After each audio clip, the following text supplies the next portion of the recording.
and welcome to Round Robin. I'm your host, Robin McCormick, and today we're going to be talking about stormwater management and ditches. Now, that doesn't sound like the most exciting topic, but I think my guest here today is going to make it interesting for you.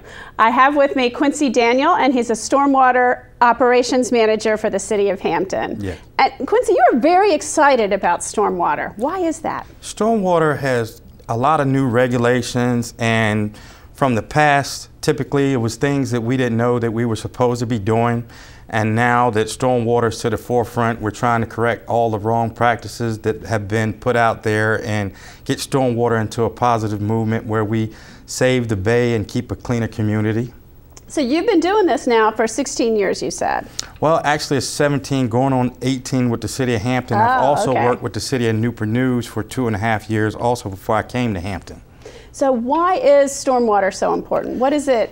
You know, it's rain, it's runoff. What is the big deal? Well, with the rain and the runoff, you have cars that leak oil, grass clippings that go down in the drain, pet waste that, you know, the fecal matter will go into the water, and all that goes out into the bay. When it goes into the stormwater system, all that stuff travels out into our waterways, which makes it unhealthy. And people like to fish and swim and have fun in the water, and we're trying to keep it clean. So we're keeping it clean for the livelihood, for the recreation. I mean, Hampton has, I'm going to forget this number, and I'm 161 miles of waterfront, maybe it's 131, but a lot of miles of navigable waterfront. Now, some of that's creeks, you can throw a kayak in it, but all that water is around and running through our city. So what you're saying is it's not even just the bay, it's the creeks in our backyard. It's the places that, you know, we go fishing.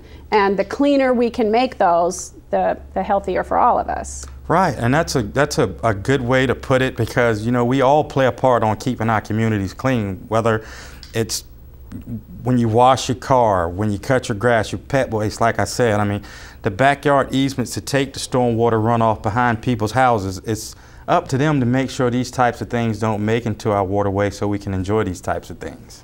So one of the things you want to talk about is ditches. What role do ditches play in stormwater management? Well, ditches channel the water out to the waterway, so they're very important to maintain the cleanliness of them, because ditches help purify the water. They take out all the nitrogen, the nutrients, and the sediment. We remove the sediment from the ditches, and this helps clean the water as it goes out into the waterways. Now, see, I live in a neighborhood that doesn't have ditches, but what happens, I think it was probably older than some of the storm drains, all the water just collects and goes right into the creek. Just runs down the street and goes right into the creek. So when you're running down a street like that, there's no filter, there's no opportunity for anything to be removed through a natural ground process. It just goes into the creek. But in a ditch, what's going to happen? A ditch, the grass catches the groundwater, it sinks into the ground, and it purifies, takes all the nastiness out of the water and helps flow through the pipes and goes out to the bay. That's what the importance of the ditches are. That's why they go green. That's why you see more open ditches. That's why we promote having clean open ditches, because it helps take the stuff out of the water. And I think a lot of people don't like that. And, you know, appearance-wise, ditches are maybe not as attractive as, you know, the underground system of storm drains, but they're actually better for the environment. Appearance-wise, probably not so much. Nobody likes an open ditch. That's more maintenance, more work for residents to do. But they got to understand, ditches serve an important process in the stormwater. It helps take these things out, and you have to have it with going green without ditches and creeks and streams that catch the pollutants that go into our bays and oceans. I mean, we need that. It's very important to help clean up stormwater. Okay. Now, a ditch only works. It can only do its function if there's room in it, if it has room to absorb that water and to act as a filter. So how do we keep those ditches functional? Well, a properly maintained ditch would be one that is cut and cleaned on a regular basis, removal of all debris that could be obstructing anything, that could hold anything back from going to where it's supposed to go. Grass cutting is, you know, very important for the erosion part, because too much water is not a good thing, because it can start eroding some of the banks. So that is why we try to maintain. We try to get to every ditch twice a year, some more, depending on the amount of debris and grass cutting that we have to do in certain areas. So when you say we, you mean the city? Yes, ma'am. Public Works comes out approximately twice a year and cleans up every ditch? Yes, ma'am. Now, is that on a schedule? Do you do it when you get a phone call of complaint, or how does that work exactly? Well, we've been working on a scheduled maintenance program for all the city maintained, the public ditches. We've been working on a PM process, which is a preventive maintenance process that we're putting in, and we're going to put it on our website when we get it up. And it's going to show everybody what time of the year we're going to be cleaning these ditches. But we do have a 311 call center that also takes the calls, and if it's something that we need to focus on and get out there sooner than later. Because there's a particular problem that you wouldn't have known about. Right, okay. And when you have a bad rainstorm, sometimes it washes more debris and sediment and stuff into these ditches, and we have to go out there and remove them to help maintain a healthier ditch. Okay, and just for reference, the 311 system, if you're on a landline in Hampton, you just call 311, but if you're on a cell phone or if you're at work outside the city, you call 727-8311. That is correct, yes ma'am. Okay, so if I have a ditch in my front yard, is that a public ditch? Is that my responsibility? I mean, twice a year isn't a whole lot, so what should residents do? What you basically have in the city of Hampton is roughly 290 miles of open ditch that we maintain. And wow, that's a lot. It is. It's a lot to cover in the course of a year when you're going twice. Basically, it breaks down to a public-private sector. If the street is a public street and it takes city street water runoff, then it's a public ditch and we maintain. If it's a private road, then it's going to be up to the individual residents to play their part in the cleaning the ditch and making sure the stormwater system stays clean. Okay. So if I'm just a regular old homeowner and I live on one of the public streets with the ditch, the city's going to clean it twice a year. But are there things I should do in the meantime, or maybe even things I should not do with that ditch in my yard? Well, what you shouldn't do is throw any trash out your car window when you're going down the street, because it's going to get into our stormwater system. But if you're concerned about it and you want to help out, keeping the ditch free of any debris, sticks, bags, or any type of waste, that would definitely be a positive thing with ditching.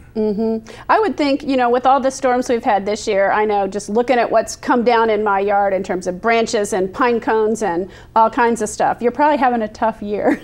Well, starting off, the beginning of the summer is always our busiest time of the year. Spring, we're loading up, getting ready, and some seasons are, you know, a little mild. Some summer seasons are not as bad, but this year we jumped off really early and had a few big storms, but, you know, we handled everything accordingly, and we're catching up and keeping everything on schedule. So that's what we try to do with rainstorms. Just we check our hot spots to see if it's going to be any trouble in any areas to keep down flooding.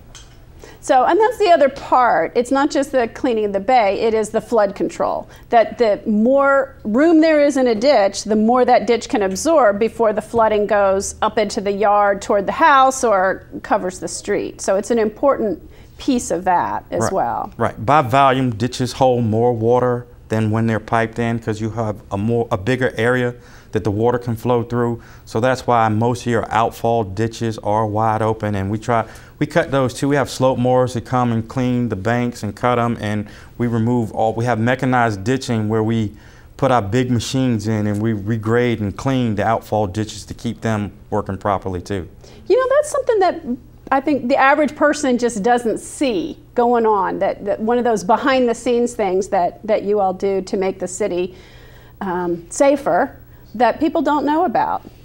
Well, it's something we were the forgotten part of Public Works for a while, but not so much anymore because of all the regulations and rules that we have to have stormwater practices and certifications, and we need to have so much training. So all my team, Department of Drainage, Public Works, we're all working towards a process where we maintain and get the education out to the residents, what we do and what type of program we're running, so it will help let everybody know exactly what the importance of stormwater. Okay, and when you talk about regulations, I'm going to ask you not to use the acronym, but this is basically the Chesapeake Bay Pollution Diet. Right. And these are federal regulations that we need to come into compliance with, but that also work toward the overall goal of health of our waterways. Correct. So what are the main things you want residents to know? Coming out of this discussion, you want them to remember? The key thing is to always keep the ditches clean. Always, if you're cutting grass, that is probably the biggest problem that we face, is the grass clippings flowing down, covering up the storm drains, clogging up the ditches with the branches. If you could remove the branches and grass and keep them when you cut your lawn, that would help out tremendously. Okay. Well, that makes sense. Grass clippings, you want to leave them on the grass as much as possible, but you don't want them to flow into that ditch because they'll build up and then you have more flooding problems and it doesn't flow as well. Right. All right, is there anything else? I could go on forever talking about stormwater. There's so many different things that we can talk about, but just educating the public and letting them know how they can be of service to themselves and the city with keeping the ditches clean. I think if they understand that everything that we do as people that affects the ditches will go out into the waterways. Okay, and the other thing you mentioned earlier on, I think I want to come back to, was litter. So maybe you're just driving by, you're just driving through Hampton, you don't even live here, but it's that, you know, fast food cup or cigarette butt or anything that you're throwing out your window, particularly plastic, and maybe you don't even throw it, maybe it comes out of the back of your truck as you drive by. But keep in mind those things that you're splashing outward because they have a downstream impact. Right, they absolutely do, because they'll get caught up and be blocking all sorts of waterways, and then we have a major problem that we have to go out and remove a big blockage. Yeah, and plastic is one of those things that can trap other materials. So maybe those natural materials, you know, pine needles and stuff would have moved through the system, but if they get caught up in something. Right, that's a plastic is something that just doesn't go away easy. And you also want, I mean, you don't want to be driven by emergencies all the time, but you do want residents to call if they see a blockage. Right. If they can't clean it themselves or aren't able or aren't willing, you want to know about it because otherwise that's a problem that could cause flooding or other problems elsewhere. Right, and any help that you can give us, even if you just let us know what's going on in the neighborhood so we can aggressively attack the situation before it becomes a flooding hazard, then we'll go out there and we'll gladly take care of our responsibilities of cleaning. Okay, and people might say, you know, I don't want to call, I don't want to bother, or the city's going to be out here eventually, but we can't be everywhere. You guys, how big is your team? Roughly, right now, I probably have 42 staff in, and we have different things that we do. Everybody doesn't always clean a ditch. I have my tandem wash trucks, I have my slope mower, so they're all, you know, scattered around the department, have different functions that we do, but roughly it's 42 people in the department. And 300 miles of ditches, roughly. Right. That's a lot. Yes. So the citizens can be your extra eyes and can let you guys know what's going on. Yes, and most of the time they are. They're already pretty good at that. Yeah, they're pretty good. That's good. I think people who have those ditches know, you know, they're attuned a little bit to problems and situations that arise. Most of the residents in Hampton are pretty good. You know, we have a pretty good rapport with a lot of them. You know, a lot of them I know over repetition from being there and talking to them about different drainage issues. So we deal with a lot of them on a normal basis. Okay, and again, they can call? Landline would be 311, and if you dial them from your cell phone, it's 727-8311. Okay. Well, thank you very much, Quincy. I do appreciate you coming by. No problem. And thank you for watching this episode of Round Robin. I hope you'll take this in mind and think about cleaning those ditches or your yard and not dumping things that can go into the bay and into our rivers and creeks. Thank you.